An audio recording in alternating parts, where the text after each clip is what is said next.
Halo, selamat siang, bertemu kembali di podcast SDY Surakarta bersama dosen kita Ibu Farida. Iya. Ini pertemuan keberapa, Bu?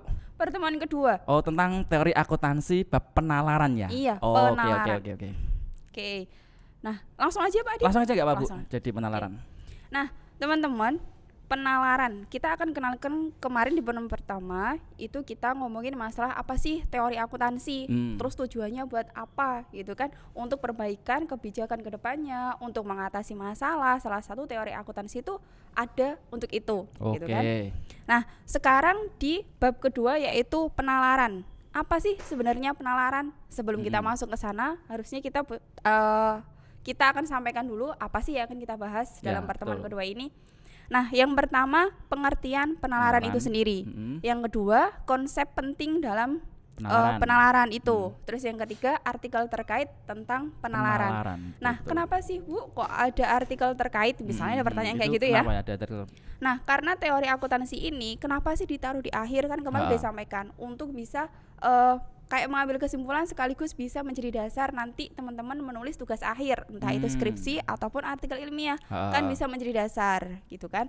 Nah, di sini kita akan nanti kasih contoh artikel dalam bidang akuntansi karena teori akuntansi. Nah, nanti kita kasih contohnya kira-kira apa sih tema penalaran yang dalam bidang akuntansi itu. Untuk yang pertama, apa itu penalaran ya Bu? Apa itu penalaran gitu ya. Nah, penalaran itu kalau orang awam, misalnya kita belum buka ini ya, saya pun juga sama, misalnya saya orang awam gitu kan. Penalaran itu adalah suatu kayak kita tuh ngawang sesuatu, kita tuh imajinasi. Nah, kayak kita tuh lagi mengimajinasi sesuatu. Saya sering imajinasi terus, berarti saya orang penalar gitu. Iya, bisa jadi tergantung itu. Juga nanti imajinasinya dalam apa gitu kan. Iya, nah, ini akuntansi gitu kan. Nah, iya dong, karena kita teori akuntansi. Nah, penalaran di sini adalah proses berpikir logis dan sistematis untuk membentuk dan mengevaluasi suatu keyakinan terhadap suatu pernyataan dan asersi. Nah, sekarang kita pilih satu-satu nih. Logis itu logis gitu ya. Berpikir logis. Nah, berpikir logis itu maksudnya kayak gimana sih? Penalaran ini yang kita omongin di bab 2 ini adalah untuk mencari suatu kebenaran. Nah, kebenaran di sini bukan kebenaran mutlak. Siapa Tuhan, berapa Tuhan dan sebagainya. Nah, itu bukan ranahnya di sini.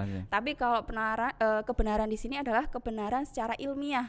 Jadi kalau misalnya kita berasumsi bahwa dengan adanya pandemi kayak gini kemungkinan pendapatan UMKM itu turun. Misalnya harus gitu ada kan. Ilmiahnya gitu harus ya, Bu? ada ilmiahnya. Jadi berpikir secara logis itu berarti mencari dicari kebenarannya seperti berarti apa sih? Bukan cuma asumsi aja gitu, Bu? Bukan asumsi aja. Jadi tapi nanti ada tingkatannya penalaran. Oh, ada tingkatannya. Nah, ada itunya. Terus untuk mengevaluasi suatu keyakinan. Misal kita percaya nih bahwa akuntansi adalah suatu seni. Nah, bukan percaya dulu ya, kita baca. Akuntansi adalah suatu seni, misalnya kayak gitu. Tapi kata orang terdahulu. Nah, kita benar nggak sih akuntansi itu suatu seni? Coba deh saya cari dulu artikelnya, maksudnya seni itu apa. Oh, seni ini tuh artinya dia punya kalau mau membuat laporan keuangan itu punya stepnya sendiri-sendiri loh, punya formatnya masing-masing loh, dan ternyata angka itu bisa memberikan informasi loh. Nah, berarti suatu seni itu adalah seni penyajian informasi, misalnya kayak harus gitu. Didalami lagi berarti didalami ya. lagi. Maknanya Terus seperti apa?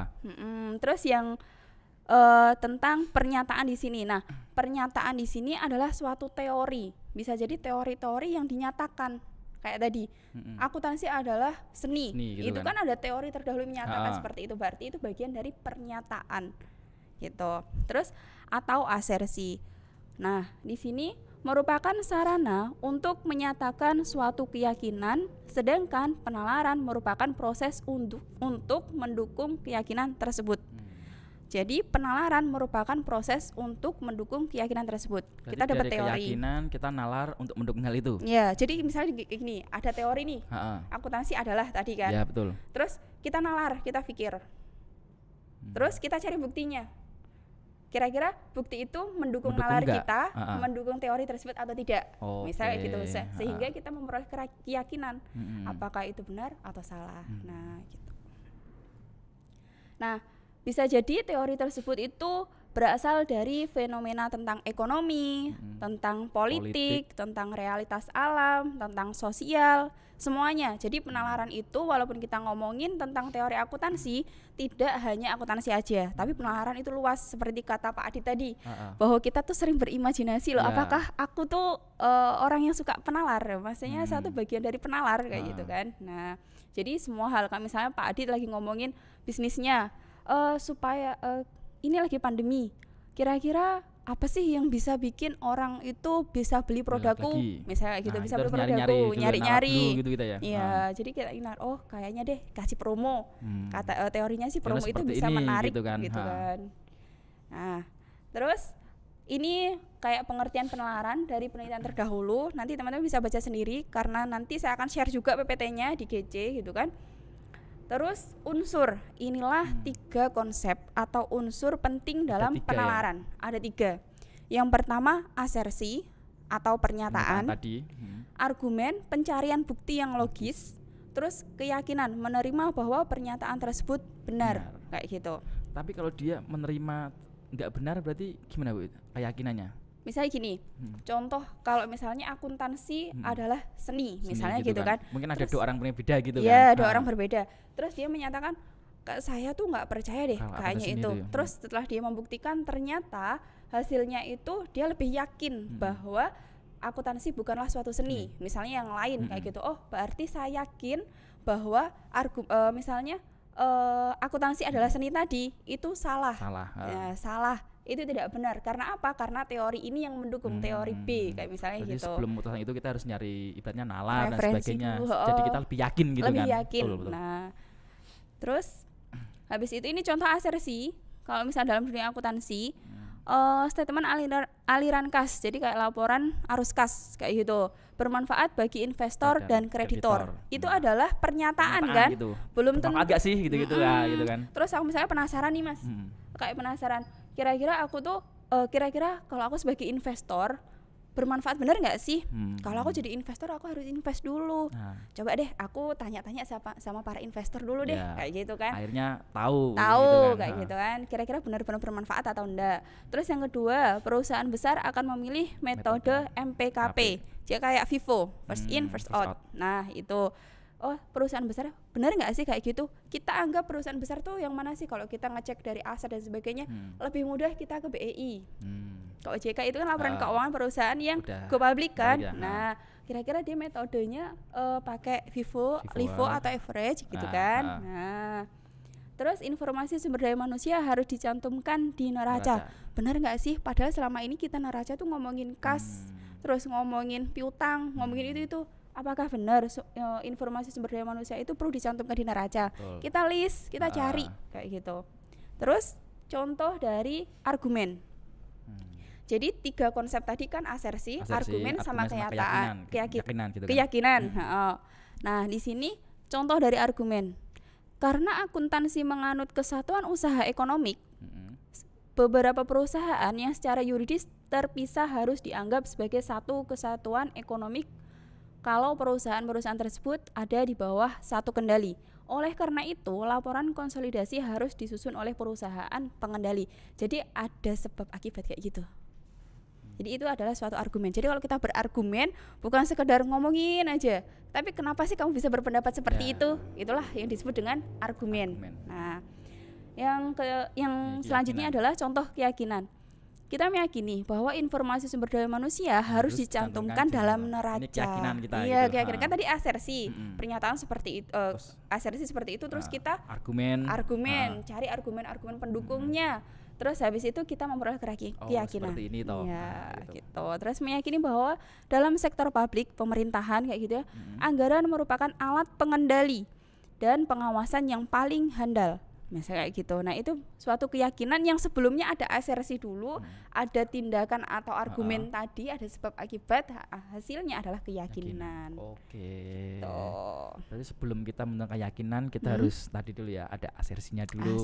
Terus kita ada argumen pendukungnya apa. Pada akhirnya kita yakin nih gitu. Oke. Akhirnya kita yakin dengan asersi tersebut. Sebenarnya cara berpikir ini tuh untuk semua atau cuma untuk akuntansi aja, Bu? Untuk semuanya sebenarnya. Untuk keyakinan apapun sebenarnya. Apapun. Jadi kalau misalnya kita jeruk itu misalnya jeruk itu asem loh, misalnya gitu, kan?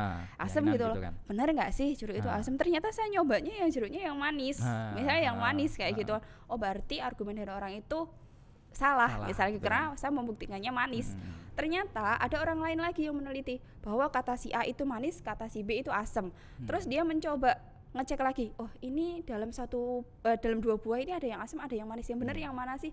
Oh ternyata orang A ini dia jenis jeruknya adalah jenis A, jeruk pecel gitu. Iya misalnya kan. Kayak gitu kan. Terus nanti misalnya orang B adalah jenis jeruk B, otomatis manis gitu, misalnya kayak gitu. Jadi dia mencari pembenaran, akhirnya ketemulah titik itu. Suatu keyakinan itu akhirnya. Iya. Ini masuk ke jenis asersi ya Bu? Jenis asersi ini yang paling penting ya, karena misalnya kalau kita mendapatkan sesuatu untuk bisa yakin, itu kan biasanya kita berpikir dulu, berasersi dulu. Asersi itu sebenarnya nggak mesti harus dari argumen orang lain, tapi kita sendiri. Kayak misalnya kita makan, terus kayaknya kuning itu identik dengan kecut deh, misalnya kita asem deh. Coba deh kita makan, oh ternyata jeruknya manis. Misalnya kita membuktikan diri sendiri, nggak semesti harus dari orang lain kayak gitu. Nah, jenis asersi itu ada asumsi, hipotesis, pernyataan, fakta. Nah, asumsi di sini sebenarnya sesuatu yang masih kita belum pasti kebenarannya. Gitu ya, karena sesuai asumsi gitu ya, kan. Sesuai asumsi A, B beda-beda gitu kan. Beda-beda kayak tadi. Terus hipotesis itu asumsi atau asersi tadi, kalau misalnya argumen dari orang lain yang bisa diujikan. Yang bisa diujikan. Jadi misalnya kayak misalnya kita penelitian kan sering kenal tuh hipotesis gitu kan. Itulah yang diuji sebenarnya. Nah, terus sampai akhirnya asumsi dan hipotesis tadi dilakukan penelitian atau dia mencari bukti-buktinya, akhirnya dia menemukan faktanya benar atau tidak. Nah, akhirnya di sini kesimpulannya itu, kalau kita dalam melakukan penelitian, misalnya hipotesis kita diterima atau ditolak, kita tuh punya dua artikel yang menolak ataupun yang menerima, gitu. Jadi kalau misalnya kita ternyata hipotesis kita ditolak, nggak sesuai dengan hasil penelitian terdahulu, jangan langsung kayak ngerubah datanya dulu, tapi coba dicek dulu data sekaligus cari penelitian terdahulu, kira-kira ada nggak faktor lain yang sekiranya hipotesis ini ditolak. Gitu. Terus ini tinggal struktur aja, jadi kayak masukannya berupa asersi, prosesnya argumen, terus keluarannya adalah keyakinan. Kalau proses ini ya dalam suatu penalaran. Proses output gitu ya. Iya, gitu. Nah, ini ada dua contoh artikel sebenarnya. Jadi akuntansi itu nggak mesti harus pengaruh laba perusahaan terhadap misalnya minat untuk berinvestasi, misalnya kayak gitu, nggak seperti itu, tapi pengaruh konteks profesional terhadap penalaran moral mahasiswa akuntansi. Jadi ini diteliti kayak kira-kira kalau penalarannya dia, ya misalnya imajinasinya, pemikirannya dia tadi, moralnya mahasiswa akuntansi itu bagus tentang profesi akuntansi, entah itu auditor misalnya, tentang konsultan keuangan, konsultan pajak, kira-kira pengaruhnya gimana? Kalau dia kayak misalnya pengaruh kepuasan terhadap apa, itu kan sering gitu kan. Jadi kita ini coba cari-cari moralnya gitu ya, terhadap penalaran moral. Iya, terus yang kedua pengaruh penalaran moral, sikap, norma, dan kontrol perilaku terhadap niat melakukan whistleblowing. Jadi kayak pembukaan masalah, kayak membuka masalah gitu pada kecurangan akademik. Jadi akademik misalnya dalam bidang akuntansi kayak gitu, dia nggak masuk tapi besok digaji, misalnya gitu. Misalnya dalam kecurangan karyawan, dia tuh kayak misalnya fingerprint, misalnya satu orang 2 fingerprintnya, misalnya satunya Mas Adit, satunya saya, padahal jari saya semua misalnya gitu. Nah itu bisa diungkap, itu namanya whistleblowing. Berani dia gitu kan?